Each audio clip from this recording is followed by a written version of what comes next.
Hi guys, it's Leo with Family Heritage Living. Just a quick video. I've been working on some new videos and I came across some old videos that we uploaded a while ago, and I thought it'd just be fun to upload one or two of them. Some of our more watched ones or some of our favorite, and today I just picked one that's just a year old, not that old, but it is one of our favorites because it really focuses on the importance of a homestead and the center of it, which is of course is family. So hope you enjoy it if you haven't seen it, and if you are watching it again, I hope you enjoy it as much the second time as you might have the first time. Thanks, and we will talk soon. God bless.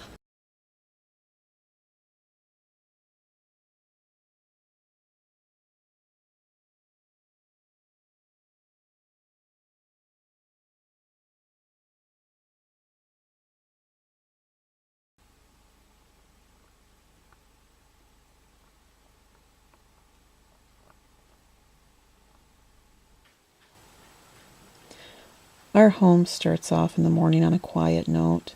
We try to direct the day in that way because once the day gets going, it gets away from you. Ron gets up first before everybody else about 5 o'clock, and he tends to the fires, gets his coffee water going, and this is his time to get his personal Bible reading and prayer time. He usually goes to bed when the children go to bed at night, and I stay up later. That is my opportunity to do my writing for my blog, to work on my books. And so I usually sleep about an hour longer than he does.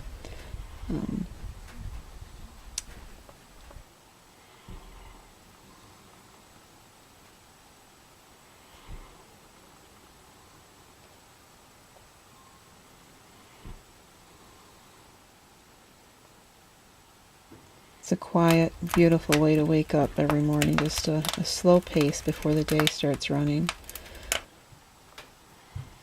The children, once they get up, they're ready to get going, and we've learned over the years that it's better for everybody if we direct them at first to start their day slowly. We usually will have books ready for them so that they can spend time in those while we're waking up, where we have quiet things that they can do at the table, but most often it's books first thing in the morning. There's an interest that spreads in them when they're exposed to books like this that otherwise wouldn't happen.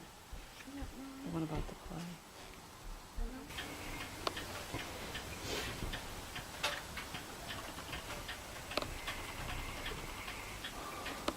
I like to think of our home as if we were dressed in period appropriate clothing. If you walked into our home, you wouldn't be able to know that you hadn't stepped back in time. And Ron will lead us in devotion before we head out for the day to start our work. If we don't do it first thing, we find that we don't typically come back together to do it because, again, the day just gets away from us. And this is our grounding right here as a family. It gives us time together before the Lord.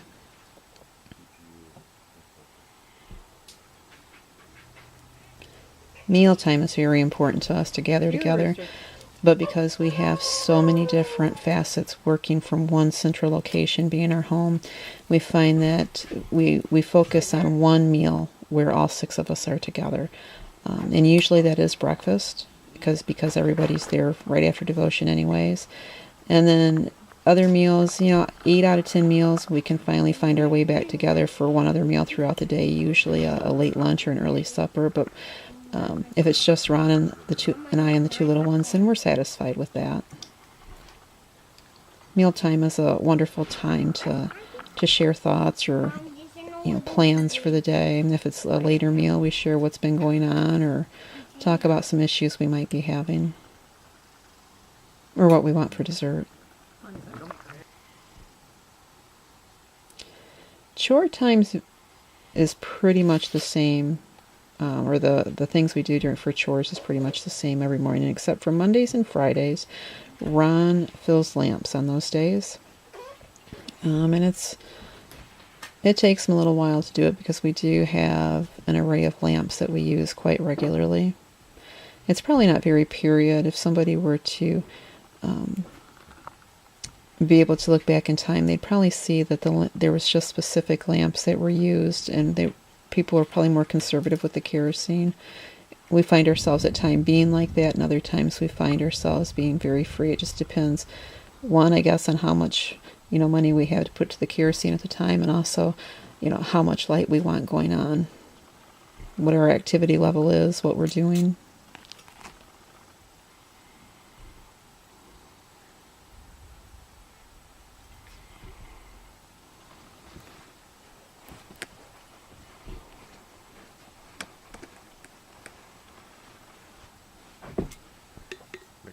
Kool-Aid maybe?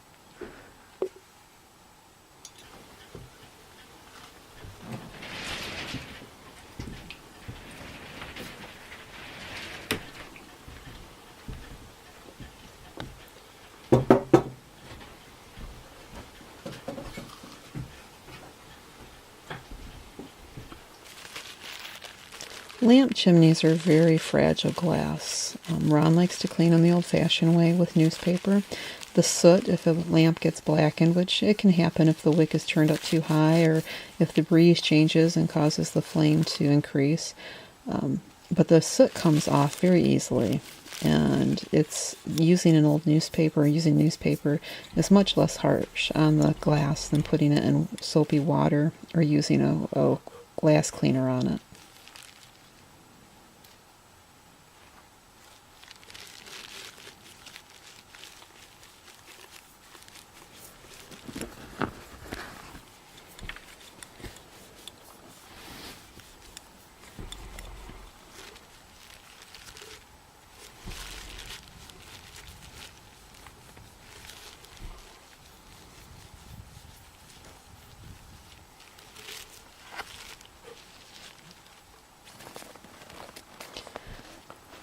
Most often, probably 9 out of 10 times, the two little ones will go to help their daddy with the chores. This is Ron's opportunity to train them in this work ethic and taking care of things on our homestead. The funny thing about homesteading, the term homesteading, it seems to have hit a whole new plateau, and probably in the past several years. But and people have wanted to apply a modern term to it. You've heard of modern homesteading, and it seems like everyone thinks that it's a brand new thing. But the reality of it is the skills that are developed when one homesteads are the same skills that people used as traditional farmers a century and a half ago, before agribusiness took over. There's nothing new that a homesteader does today that wasn't done before on the basic level. Yeah, there might be some new technologies that they can use, new machinery and stuff, but when it all comes down to it, things are basically pretty much the same. And the attachment, the connection with those things is what Ron and I strive for with the children. The older two have it, and we want these two little ones to have it. It's a time for them to bond with their father when they're outside. We have our things inside we do together, but this is their chance with their father, with the chores. The boys and I have our gardening we do. That's our opportunity to spend that time together. But it's not year round, obviously. The other thing is these guys don't have any problem getting exercise, trust me, but it is a form of exercise. If they have a lazy day, they still get exercise doing chores.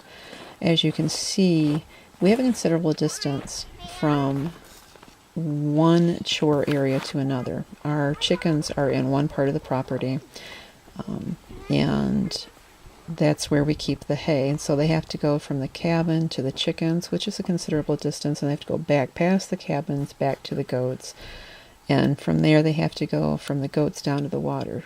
Some people would say, well, why do you make this, why is it spread so far out? Well, because we have a plan with how we're developing the property. Remember, this property was raw land when we moved on it. Some things got set up near the trailer when we settled in, and such as the chickens. And even the goats did also. It's all temporary, but the more permanent stuff, the locations and stuff, are getting moved back behind the cabin, which is about 400 foot from the trailer, and then the animals are about 400 foot from there. They're on another hill, very visible where we can see them, but we do have to walk to them a distance. Our water for the animals is quite a ways away. They have to go haul that up, and you know, eventually, yes, we will get some type of catchment system going on, but right now it's all enjoyable. I mean, it's not a burden on anybody. It's an opportunity to be together and to enjoy the outside.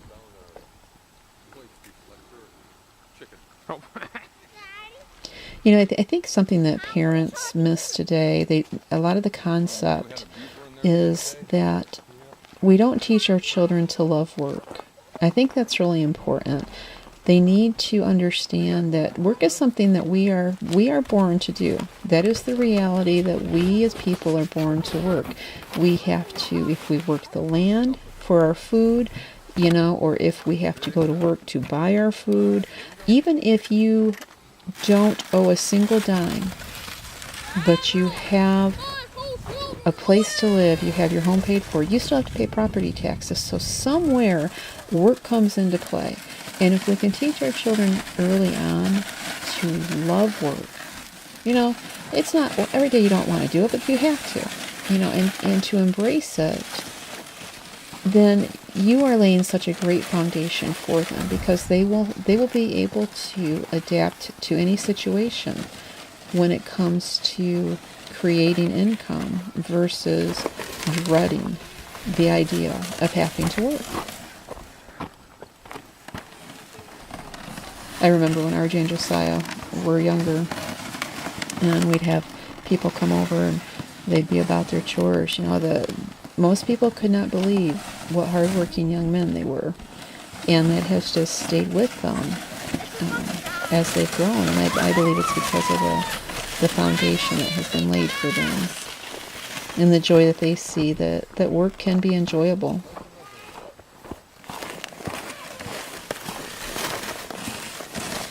So the rest of this video is pretty much just seeing the trail that we pave for doing the chores.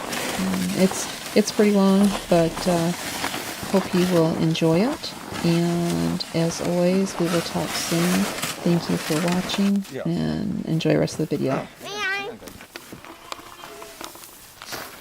Oriole can have that.